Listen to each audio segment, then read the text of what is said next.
Foundations of an Alternative Development Model.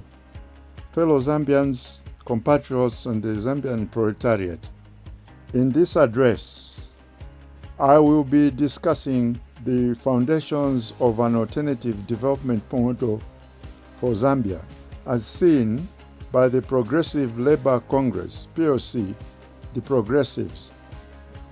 We are convinced of the fact that the current economic and social world order, of which Zambia is part of, leads to no good, but to serious national and international conflicts that will spare no single country or section of the population.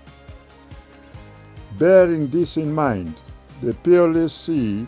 envisages establishing in Zambia a national state that will endear itself with the ideals expressed in the Declaration of Principles discussed in the earlier postings, to guarantee each and every Zambian peace and justice and the real possibility of self-development. The following elemental heads are capable of gradually establishing an alternative economic as well as social and cultural national order. 1. The concept of development. In our basic concept, development cannot remain or be seen to be limited to material aspects only. It must lead to the integral self-fulfillment of each human being.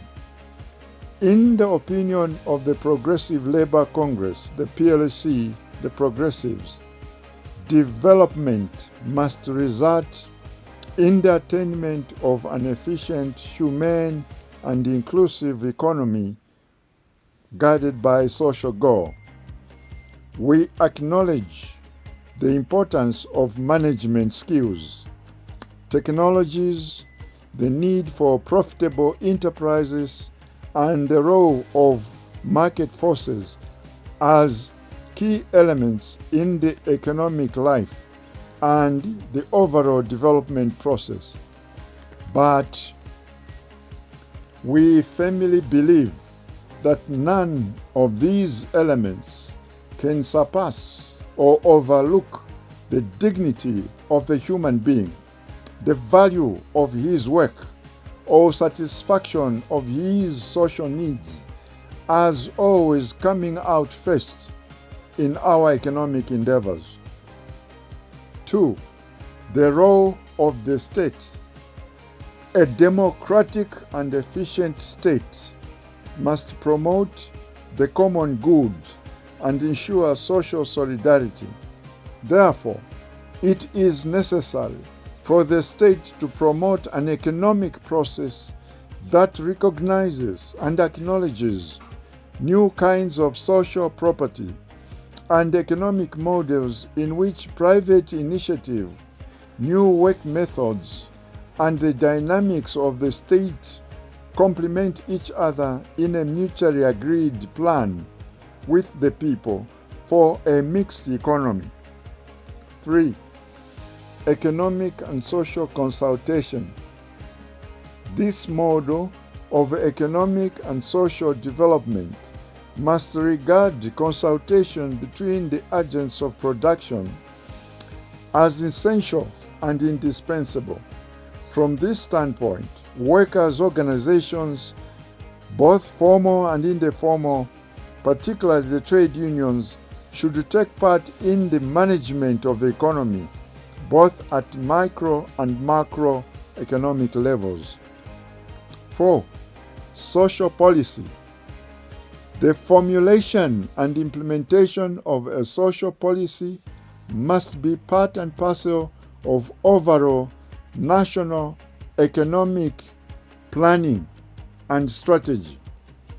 It must not be a means or a palliative that serves only to keep the poor in check or quiet, so as to avoid social upheavals or chaos.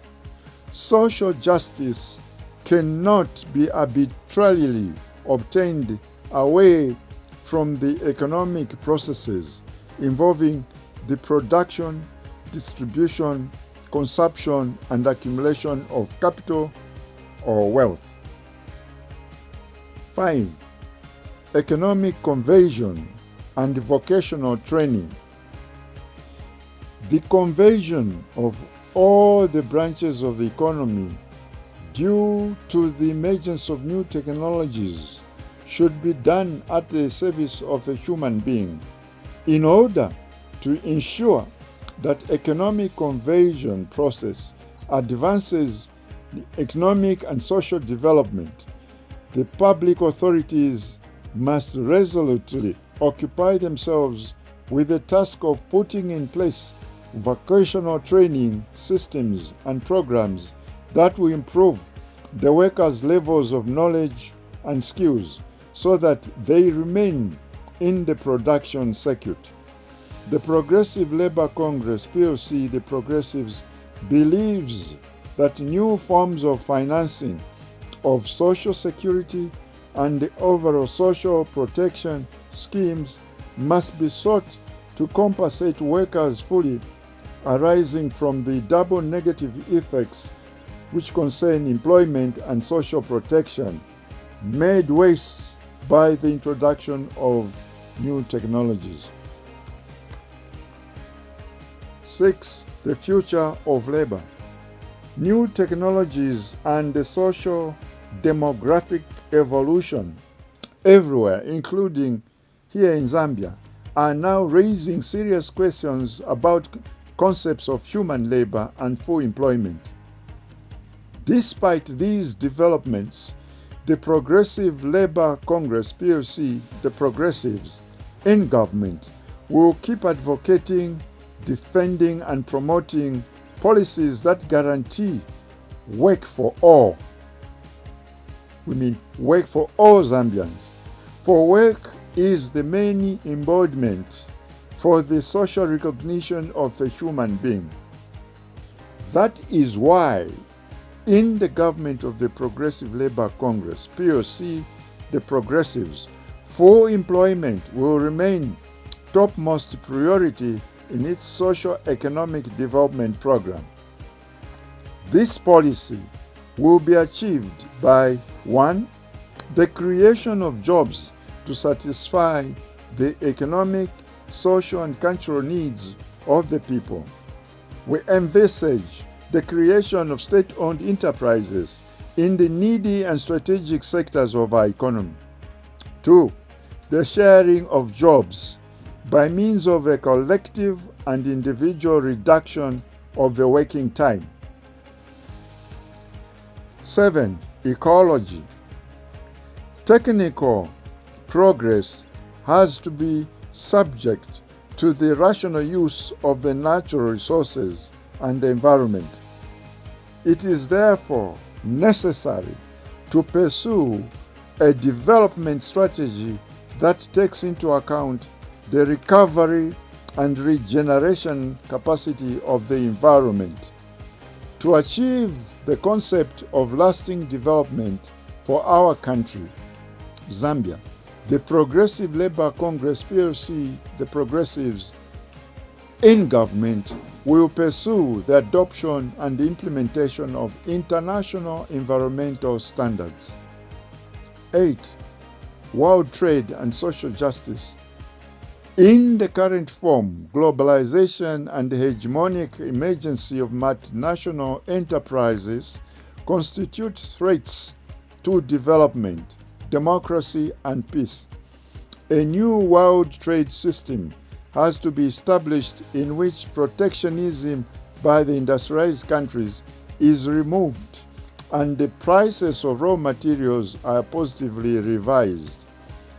The system of free trade, which may indeed be conducive to the revitalization of national economies, will need to be reappraised so that positive and enabling measures are adopted by the industrialized countries to benefit the development of the weakest economies of the least developed countries. The Progressive Labour Congress PLC, the Progressives, is opposed to war and strongly advocates for immediate transfer of the funds earmarked for armaments to be used for peaceful industrial development. Consequently, we insist that the rich countries should revisit and respect the recommendation of the United Nations, which was passed in 1972, to earmark at least 0.7% of their GDP for the development of the third world countries. 9. Transfer and application of new technologies. The transfer of new technologies and the progress made in the field of scientific knowledge offer mankind the greatest possibility to prevent the gap between the rich and the poor countries from widening. This transfer has to be far more open and adaptable and be able to advance the socio-economic structures of the recipient countries, ensuring that workers' organizations, particularly trade unions, are fully consulted. Fellow Zambian citizens, compatriots, and the proletariat, to sum up this address, I declare the future for Zambia holds out good and positive prospects for the working class, both in the formal and informal sectors, the peasants, the students, youth and women, and the Zambian proletariat, and all allied strata. You are all invited to join this revolutionary movement, which by its declared principles, ideology, and world outlook is far ahead of other existing political parties in Zambia today. To achieve our collective vision and mission as a pro-labor party to secure political power in our hands in the 2026 presidential and general elections, we must recognize and acknowledge our potential to work as a team and the proletarian class that can bring about real change in Zambia to benefit all the Zambian masses. Together, I dare say, we can bring about an economic order that ensures a balance between the powers of the market, the state, and the civil society, an order based and founded on justice, fraternity, and responsibility. That is the alternative model of development that the Progressive Labour Congress PLC, the Progressives, aspires to establish in Zambia. Long live the Zambian workers, the peasant farmers.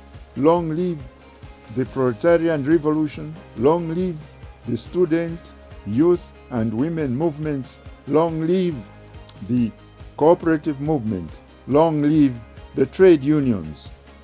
Long live